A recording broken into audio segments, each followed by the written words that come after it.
मंच पर उपस्थित श्रद्धेय प्रधानमंत्री श्रीमान नरेंद्र मोदी जी की मंत्रिपरिषद में मेरे साथी गृह राज्य मंत्री श्री नित्यानंद राय जी, डॉक्टर पी.के. मिश्रा, माननीय प्रधानमंत्री जी के प्रमुख सचिव श्री राजीव गौबा, मंत्रिमंडल सचिव श्री अजय कुमार भल्ला जी, केंद्रीय गृह सचिव श्री कमल किशोर जी, सदस्य एवं प्रभारी एनडीएमए और आज देश भर से आपदा प्रबंधन के साथ जुड़े हुए और काम को गति देने वाले सभी साथियों का आज मैं यहाँ पर स्वागत करता हूँ। मित्रों, national platform for disaster risk reduction इसका तीसरा सत्र एक मायने में हमारे लिए बहुत महत्वपूर्ण है, क्योंकि इसकी स्थापना से आज तक हमने जो मजल काटी है, हमारे गंतव्य स्थान की ओर जो रास्ता हमने काटा है, इसके आगे अब स्केल और स्पीड दोनों बढ़ाने का समय आया है। इसी समय पर माननीय प्रधानमंत्री जी की उपस्थिति में ये तीसरा सत्र शुरू हो रहा है। ये हम सब के लिए आनंद और गर्व का विषय है। आज मैं आपदा प्रबंधन के तमाम कर्मियों, अधिकारियों और जुड़े हुई तमाम संस्थाओं को हृदय से बधाई देना चाहता हूं कि 2001 से लेकर 1999 से लेकर आज के परिदृश्य को देखें तो बहुत बड़ा बदलाव आया है। हम आप सबके साझा प्रयास के कारण हम केवल आपदाओं की क्षति को कम करने में सफलता प्राप्त की है, इतना ही नहीं, अच्छी व्यवस्था खड़ी कर पड़ोसियों को मदद करने के लिए और पूरे क्षेत्र में अर्ली वार्निंग सिस्टम को स्थापित करने के लिए हमने बहुत अनुकरणीय काम किया है। अभी अभी तुर्की में आए विनाशकारी भूकंप में हमारे एनडीएमए ने और एनडीआरएफ ने ऑपरेशन दोस्ती के तहत जो कार्य किया है, उसकी दुनिया भर में बुरी बुरी प्रशंसा हुई है। मित्रों, आज हम सब जानते हैं कि भारत आपदा के सर्वाधिक प्रभावित देशों में से एक है। 36 राज्यों और यूटी में से 27 राज्य और यूटी आपदा प्रवण है। हमारी लगभग 50% से ज्यादा आबादी भूकंप, बाढ़, समुद्र और तटीय चक्रवात, सूखा और सुनामी से प्रभावित है।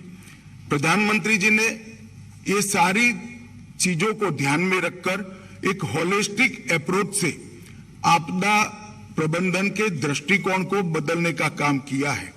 हम सब जानते हैं 1999 और 2001 में उड़ीसा की साइक्लोन और कच्छ के महाविनाशक भूकंप, ये दो आपदाएं ऐसी थी जिसने पूरे देश को झंझोड़ कर रख दिया।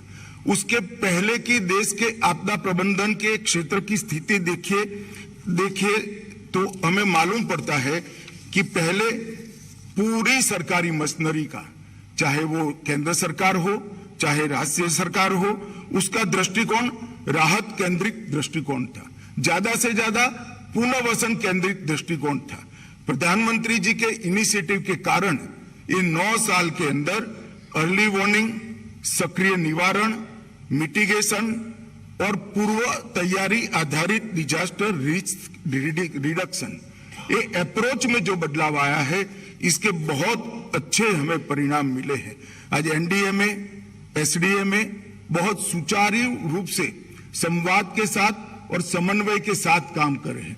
एनडीआरएफ ने न केवल भारत, पूरे विश्व में अपनी साख बनाई है और हमने एक हमारे दृष्टिकोण को बदलकर इसको नीचे लाने के लिए भी, जमीन पर उतारने के लिए भी समयबद्ध तरीके से कदम उठाए। आपदा मित्र योजना इसका बहुत बड़ा उदाहरण है। देश में लगभग 370 करोड़ के खर्च से आपदा मित्र योजना एक इंट्रोड्यूस की गई, जिसमें देश के हर जिले में युवाओं को इसमें सहभागी बनाया गया है। 1 लाख से ज्यादा युवा वॉलेंटियर को प्रशिक्षण और जीवन बीमा का कवर देकर भारत सरकार ने आपदा मोचन के लिए तैयार किया है। फरवरी 21 में नेशनल डिजास्टर मिटिगेशन फंड का गठन किया गया और इसके अंतर्गत 13,700 करोड़ रुपया केंद्र का और राज्य का 32,000 करोड़ रुपया, इतनी बड़ी राशि को एक परमानेंट सॉल्यूशन के लिए हमने रखा गया है। India disaster resource network 1 lakh नए रिकॉर्ड सूचीबद्ध किए गए हैं और इससे हमेशा के लिए जोखिम न्यूनीकरण के लिए काम आगे बढ़ा रहे हैं। नागपुर में एनडीआरएफ की एकेडमी भी बनना शुरू हो गई है। कॉमन अलर्टिंग प्रोटोकॉल लगभग 354 करोड़ की लागत से अनेक प्रकार की आपदाओं में एसएमएस से माध्यम से जहां पर आपदा की रीच है, हर नागरिक को एडवांस में सूचना मिल जाए, इस प्रकार की प्रणाली हमने खड़ी की है। ढेर सारे और इनिशिएटिव भी लिए गए हैं। मैं यहाँ पर मोबाइल ऐप की बात जरूर करना चाहूंगा। मौसम, मेघदूत, दामिनी और क्राउड सोर्सिंग की मौसम की जानकारी, ये चारों ऐप आज मैंने स्वयं देखा है बहुत अच्छे तरीके से जमीन पर काम कर रहे हैं। मोदी जी के नेतृत्व में 9 साल में पिछले 4 वर्षों में 8 गाइडलाइन बनाई गई है। शीतलहर के लिए, भूकंप से सुरक्षा के लिए, छत को ठंडा करने के लिए हाउस ओनर्स का guideline, glacier lake outburst flood की गाइडलाइन, हीट वेव की गाइडलाइन, भूस्खलन के जोखिम को कम करने की गाइडलाइन, विकलांगता समावेशी आपदा जोखिम न्यूनीकरण की गाइडलाइन और आपदा प्रभावित परिवारों के अस्थायी आश्रय बनाने के लिए भी गाइडलाइन। ढेर सारा काम इस क्षेत्र में हुआ है। ये 2 दिन का तीसरा सत्र मुझे पूरा भरोसा है कि हमारे आगे के रास्ते को प्रशस्त करेगा। मोदी जी ने जो 10 सूत्री एजेंडा हम सबके सामने रखा है, इसको गंतव्य स्थान पर ले जाने के लिए ये 2 दिन का विचार विमर्श चिंतन जरूर बहुत उपयोगी सिद्ध होगा। मैं फिर से एक बार प्रधानमंत्री जी ने जो इनिशिएटिव लिया है और आपदा प्रबंधन के काम को दिशा निर्देशित करते हुए समग्र विश्व में अपने आप में एक प्रकार की बहुत उपयोगी आपदा प्रबंधन प्रणाली बहुत सारी संस्थाओं का संयोजन कर बनाने का भारत में एक सफल प्रयास हुआ है। इसका अभिनंदन कर मेरी बात को समाप्त करता हूं। वंदे मातरम।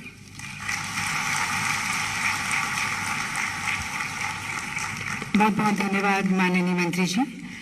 देवी सज्जनों, आपदा प्रबंधन के क्षेत्र में उत्कृष्ट कार्य करने वाले, अपना बहुमूल्य योगदान देने वाले और कभी कभी अपनी जान को भी जोखिम में डालकर लोगों की सहायता करने वाले, मदद करने वाले संगठनों और व्यक्ति विशेष को सम्मानित करने हेतु भारत सरकार द्वारा सुभाष चंद्र बोस आपदा प्रबंधन वार्षिक पुरस्कारों का गठन किया गया वर्ष 2019 में।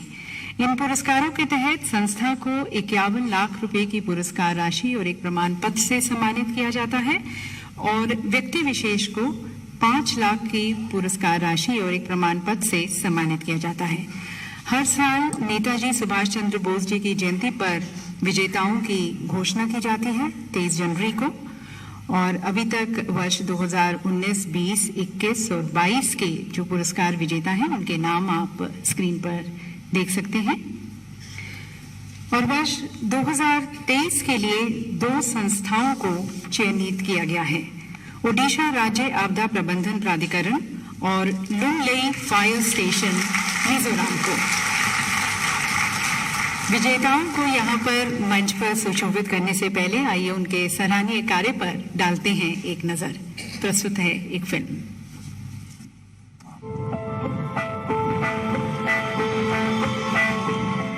भुवनेश्वर में स्थित ओडिशा राज्य का ओडिशा आपदा प्रबंधन प्राधिकरण, जो पिछले 23 सालों से ओडिशा राज्य को अपनी त्वरित आधुनिक सेवाएं दे रहा है। इसकी स्थापना 1999 में सुपर साइक्लोन के तत्काल बाद की। पिछले 23 वर्षों में इसमें 25 जिलों में भौगोलिक सूचना प्रणाली सेल, सूखा पर निगरानी रखने वाले सेल, निर्णय समर्थन प्रणाली, बिजली गिरने का पता लगाने की प्रणाली, चक्रवात और बाढ़ के खिलाफ 816 आश्रय का निर्माण किया।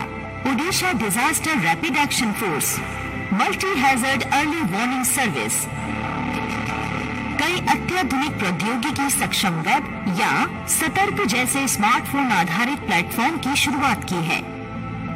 OSDMA ने विभिन्न चक्रवातों के खिलाफ रोकथाम की और सैकड़ों पीड़ितों को बचाया। गंभीर चक्रवात फेनी के दौरान इन्होंने 15 लाख स्थानीय निवासियों के साथ साथ 25,000 पर्यटकों को 9,177 सुरक्षित आश्रयों में प्रवास कराया। इनके इन्हीं अमूल्य योगदान और निस्वार्थ सेवा को भारत सरकार ने सराहा है और ओडिशा राज्य आपदा प्रबंधन प्राधिकरण को सुभाष चंद्र बोस आपदा प्रबंधन पुरस्कार से सम्मानित किया जाता है। ये है मिजोरम राज्य का लुंगलेई शहर और ये है लुंगलेई फायर स्टेशन, जो 48 वर्षों से लुंगलेई मिजोरम को अपनी सेवाएं दे रहा है। लुंगलेई शहर निर्जन वन क्षेत्रों से घिरा हुआ विभिन्न प्रकार के वनस्पतियों और जीवों का घर है और 10 से अधिक ग्राम परिषद क्षेत्रों में फैला हुआ है। 24 अप्रैल 2021 लुंगलेई के जंगलों में भयंकर आग फैल गई। खबर मिलते ही लुंगलेई फायर स्टेशन ने तुरंत आग बुझाने का काम शुरू किया। लुंगलेई फायर स्टेशन के सभी कर्मियों ने 32 घंटे से अधिक समय तक लगातार काम किया।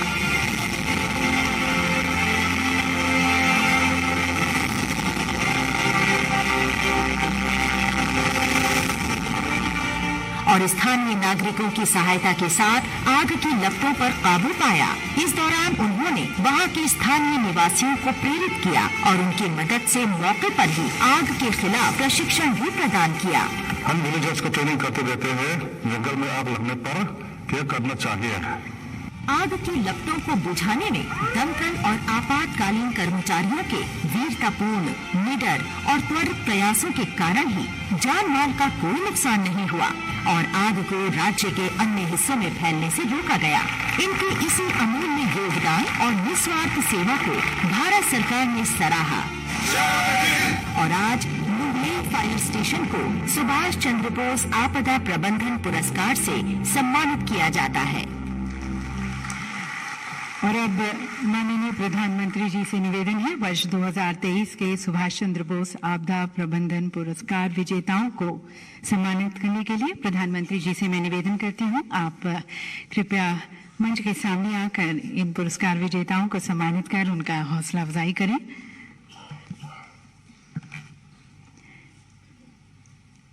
और देवी सज्जनों, किसी भी पूर्वता के क्रम से रहित सबसे पहले सम्मानित किया जाता है Odisha state disaster management authority को। पुरस्कार ग्रहण कर रहे हैं Shrimati Pramila Malik, honourable disaster management and revenue minister, government of Odisha, Shri Pradeep Jena, chief secretary and chairman OSDMA, और Shri Nikunj Bihari Dhal, ACS and managing director OSDMA।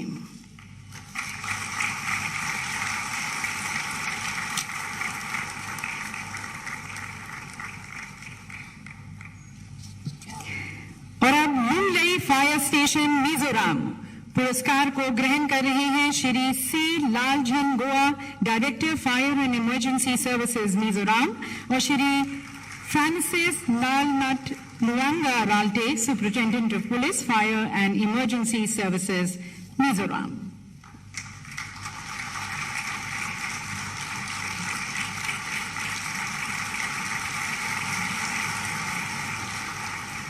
पुरस्कार विजेताओं को बहुत बहुत शुभकामनाएं और माननीय प्रधानमंत्री जी का हम पुनः धन्यवाद करते हैं इन पुरस्कारों को प्रदान करने का, हौसला अफजाई करने का। और दिव्य सज्जनों, अब हम सभी अपने पथ प्रदर्शक के मार्गदर्शन के इच्छुक हैं, तो सभी की तरफ से मैं माननीय प्रधानमंत्री जी से करबद्ध होकर निवेदन करती हूँ, हम सभी के मार्गदर्शन हेतु अपने विचारों से हमें लाभान्वित करें।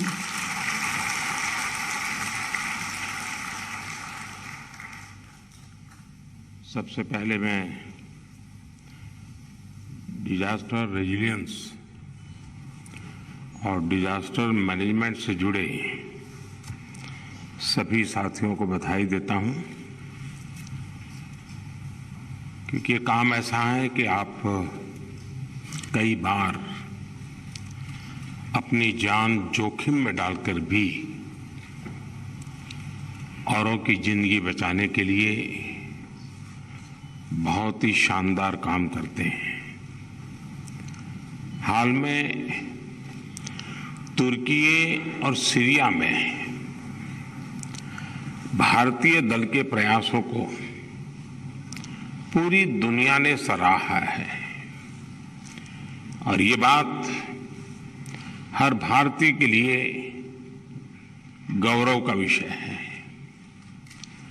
राहत और बचाव से जुड़े ह्यूमन रिसोर्स और टेक्नोलॉजिकल कैपेसिटी को भारत ने जिस तरफ बढ़ाया है उससे देश में भी अलग अलग आपदा के समय बहुत सारे लोगों के जीवन बचाने में मदद मिली है। डिजास्टर मैनेजमेंट से जुड़ा सिस्टम सशक्त हो, इसके लिए प्रोत्साहन मिले और देश भर में एक तंदुरुस्त स्पर्धा का भी वातावरण बने इस काम के लिए। और इसलिए एक विशेष पुरस्कार की घोषणा भी की गई। आज यहां 2 संस्थानों को नेताजी सुभाष चंद्र बोस आपदा प्रबंधन पुरस्कार दिया गया है। Odisha state disaster management authority cyclone से लेकर के सुनामी तक विभिन्न आपदाओं के दौरान बेहतरीन काम करती रही है। इसी तरह मिजोरम के लुंगलेई फायर स्टेशन ने जंगल में लगी आग को बुझाने के लिए अथक परिश्रम किया, पूरे क्षेत्र को बचाया और आग को फैलने से रोका। मैं इन संस्थानों में काम करने वाले सभी साथियों को बहुत बहुत बधाई देता हूं।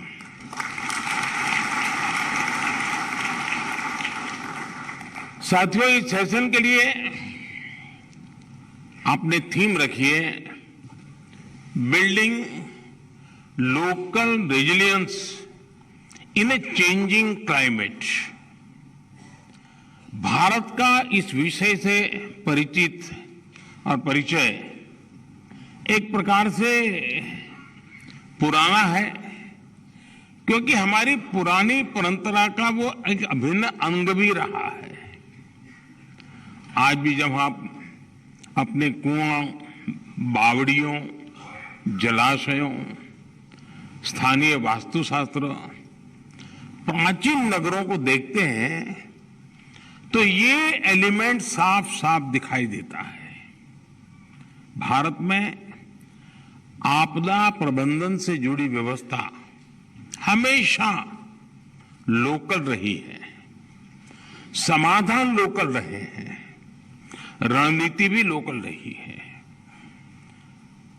अब जैसे कच्छ के लोग जिन घरों में रहते हैं उसको बुंगा कहते हैं, मड हाउस होते हैं। हम जानते हैं कि इस सदी की शुरुआत में आए भीषण भूकंप का केंद्र कच्छ था, लेकिन इन बुंगा घरों पर कोई असर ही नहीं हुआ। शायद बड़ी मुश्किल से कहीं एक आध कोने में तो तकलीफ हुई होगी। निश्चित रूप से इसमें टेक्नोलॉजी से जुड़े हुए बहुत से सबक है। ये स्थानीय स्तर पर हाउसिंग या टाउन प्लानिंग के जो मॉडल रहे हैं उन्हें क्या हम नई टेक्नोलॉजी के हिसाब से इवॉल्व नहीं कर सकते? चाहे लोकल कंस्ट्रक्शन मटेरियल हो या फिर कंस्ट्रक्शन टेक्नोलॉजी, इसको हमें आज की जरूरत, आज की टेक्नोलॉजी से समृद्ध करना समय की मांग है। जब हम लोकल रेजिलियंस के ऐसे उदाहरणों से फ्यूचर टेक्नोलॉजी को जोड़ेंगे तभी डिजास्टर रेजिलियंस की दिशा में बेहतर कर पाएंगे। साथियों, पहले की जीवन शैली बड़ी सहज थी और अनुभव ने हमें सिखाया था कि बहुत ज्यादा बारिश, बाढ़, सूखे, आपदाओं से कैसे निपटा जाए। इसलिए स्वाभाविक तौर पर सरकारों ने भी हमारे यहां आपदा राहत को कृषि विभाग से ही जोड़ करके रखा था। भूकंप जैसी गंभीर आपदाएं आती भी थी तो स्थानीय संसाधनों से ही ऐसी आपदाओं का सामना किया जाता था। अब दुनिया छोटी हो रही है, एक दूसरे के अनुभवों से सीखकर निर्माण की तकनीकों में नए नए प्रयोग भी हो रहे हैं, लेकिन वहीं दूसरी ओर आपदाओं का प्रकोप भी बढ़ रहा है। पुराने जमाने में पूरे गांव में एक वैद्यराज सबका इलाज करते थे और पूरा गांव स्वस्थ रहता था। अब हर बीमारी का अलग डॉक्टर होते हैं। इसी प्रकार डिजास्टर के लिए भी डायनेमिक व्यवस्था विकसित करनी होगी। जैसे पिछले 100 साल के आपदा के अध्ययन से जोनिंग की जा सकती है कि बाढ़ का लेवल कहां तक हो सकता है और इसलिए कहां तक निर्माण करना है। समय के साथ इन मापदंडों का रिव्यू भी होना चाहिए, चाहे मटेरियल की बात हो या व्यवस्थाओं का। साथियों, डिजास्टर मैनेजमेंट को मजबूत करने के लिए रिकग्निशन और रिफॉर्म बहुत जरूरी है। रिकग्निशन का मतलब यह समझना है कि आपदा की आशंका कहां है और भविष्य में वो कैसे घटित हो सकती है। रिफॉर्म का मतलब है कि हम ऐसा सिस्टम विकसित करें जिससे आपदा की आशंका कम हो जाए। डिजास्टर की आशंका को कम करने का सबसे अच्छा तरीका यही है कि हम सिस्टम में सुधार करें, समय रहते उसे ज्यादा सक्षम बनाएं और इसके लिए शॉर्टकट अप्रोच के बजाय लॉन्ग टर्म थिंकिंग की जरूरत है। हम साइक्लोन की अगर बात करें तो साइक्लोन के समय भारत की स्थिति का अगर हम उसके पर नजर करें तो ध्यान में आता है, एक समय था जब भारत में साइक्लोन आता था तो सैकड़ों हजारों लोगों की असमय मृत्यु हो जाती थी। हमने उड़ीसा और पश्चिम बंगाल के तटीय इलाकों में ऐसा कई बार होते देखा है, लेकिन समय बदला, रणनीति बदली, तैयारियां और बेहतर हुई तो साइक्लोन से निपटने की भारत की क्षमता भी बढ़ गई। अब साइक्लोन आता है तो जान माल का कम से कम नुकसान होता है। ये सही है कि हम प्राकृतिक आपदा को रोक नहीं सकते, लेकिन हम उस आपदा से नुकसान कम से कम हो इसके लिए व्यवस्था तो जरूर बना सकते हैं। और इसलिए ये जरूरी है कि रिएक्टिव होने के बजाय हम प्रोएक्टिव हो। साथियों, हमारे देश में प्रोएक्टिव होने को लेकर पहले क्या स्थिति थी, अब क्या स्थिति है, मैं इसका जिक्र भी आपके सामने करना चाहूंगा। भारत में आजादी के बाद 5 दशक बीत गए थे, आधी शताब्दी बीत गई थी, लेकिन डिजास्टर मैनेजमेंट को लेकर कोई कानून नहीं था। साल 2001 में कच्छ में भूकंप आने के बाद गुजरात पहला ऐसा राज्य था जिसने Gujarat state disaster management act बनाया। इसी एक्ट के आधार पर साल 2005 में केंद्र सरकार ने भी डिजास्टर मैनेजमेंट एक्ट का निर्माण किया। इसके बाद ही भारत में नेशनल डिजास्टर मैनेजमेंट अथॉरिटी बनी। साथियों, हमें हमारे स्थानीय निकायों, अर्बन लोकल बॉडीज में डिजास्टर मैनेजमेंट गवर्नेंस को मजबूत करना ही होगा। जब आपदा आए तभी अर्बन लोकल बॉडीज रिएक्ट करें, इससे बात बनने वाली अब रही नहीं है। हमें प्लानिंग को इंस्टीट्यूशनलाइज करना होगा, हमें लोकल प्लानिंग की समीक्षा करनी होगी, हमें इमारतों के निर्माण के लिए, नए इंफ्रास्ट्रक्चर प्रोजेक्ट्स के लिए आपदा प्रबंधन को ध्यान में रखते हुए नई गाइडलाइंस बनानी होगी। एक तरह से पूरे सिस्टम की ओवरऑलिंग की जरूरत है। इसके लिए हमें 2 स्तर पर काम करने की जरूरत है। पहला, यहां जो डिजास्टर मैनेजमेंट से जुड़े एक्सपर्ट हैं उन्हें जनभागीदारी, लोकल पार्टिसिपेशन पर सबसे अधिक ध्यान देना चाहिए। भारत लोकल पार्टिसिपेशन से कैसे बड़े लक्ष्य हासिल कर रहा है, ये हम सभी देख रहे हैं। इसलिए जब आपदा प्रबंधन की बात होती है तो वो भी बिना जन भागीदारी के संभव नहीं है। आपको local resilience by local participation के मंत्र पर चलते हुए ही सफलता मिल सकती है। हमें नागरिकों को भूकंप, साइक्लोन, आग और दूसरी आपदाओं से जुड़े खतरों के प्रति जागरूक करना एक निरंतर प्रक्रिया होनी चाहिए। इससे जुड़े सही नियमों, कायदों और कर्तव्य, इन सारे विषयों का बोध निरंतर जगाना जरूरी है। हमें गांव, गली, मोहल्ले के स्तर पर हमारे युवा साथियों के युवा मंडल, सखी मंडल, दूसरे ग्रुप्स को राहत और बचाव की ट्रेनिंग देनी ही पड़ेगी।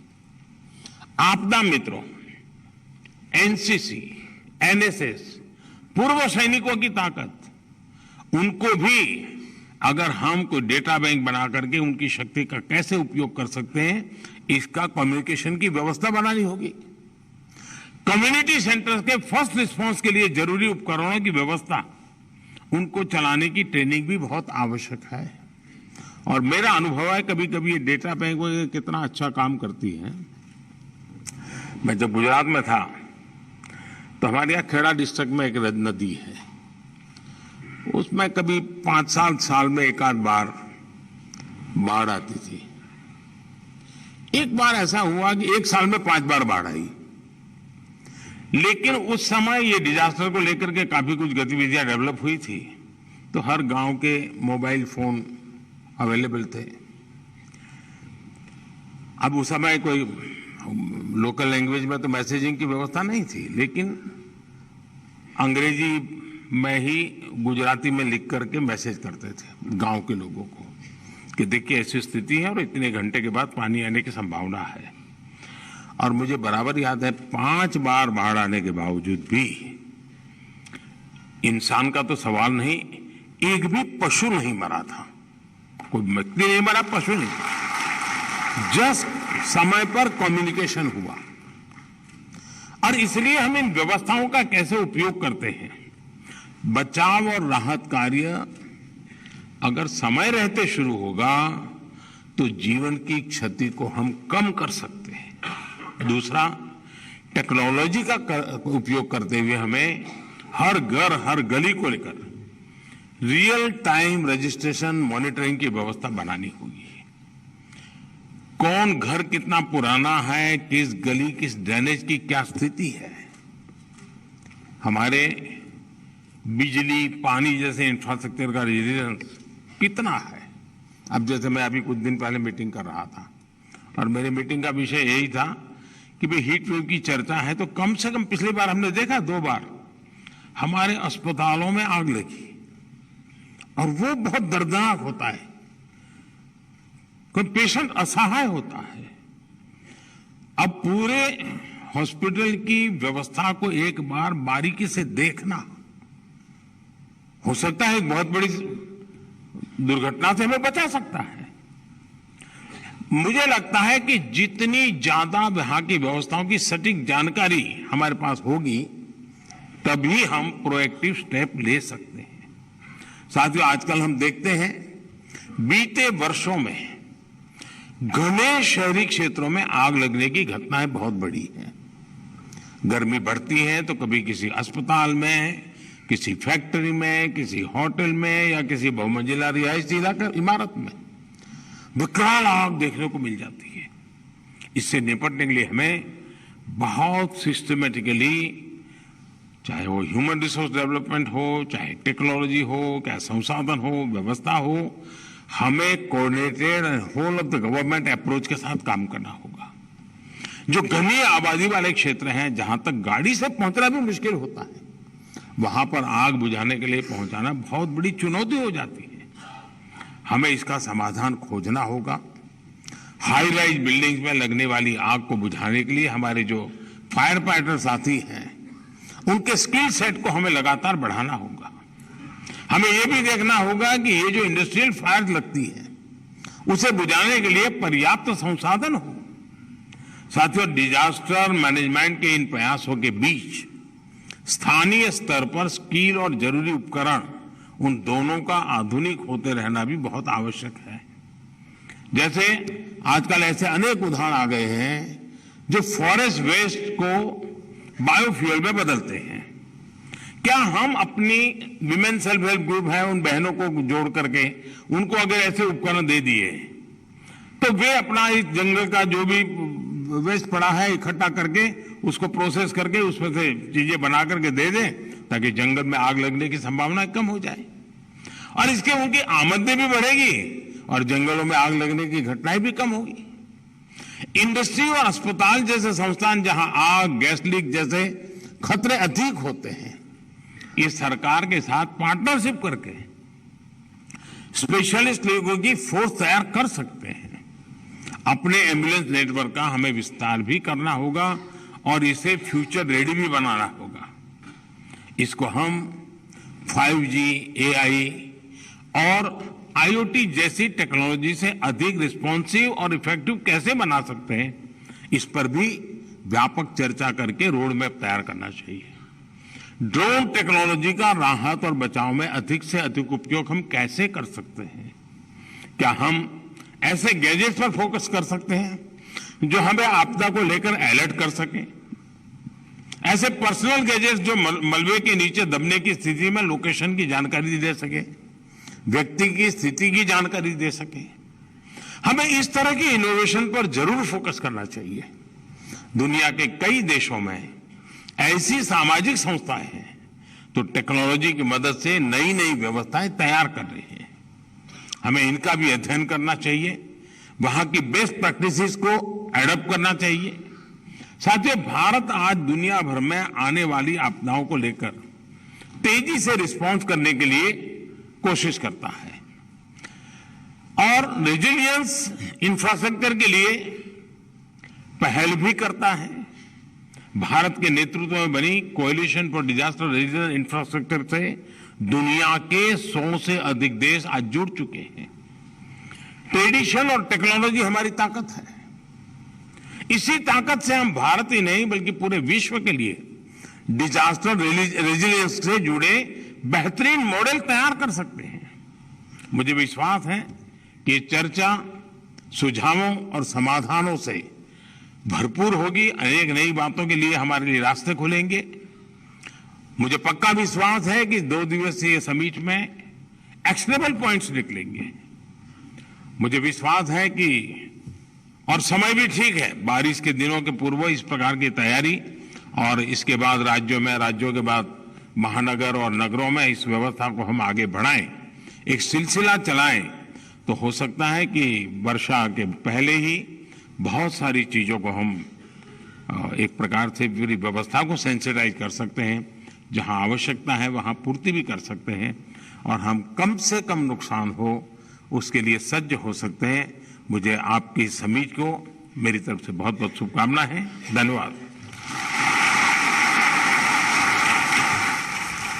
बहुत बहुत धन्यवाद प्रधानमंत्री जी, आपकी अंतर्दृष्टि, आपके संवेदनशील सोच, सुझावों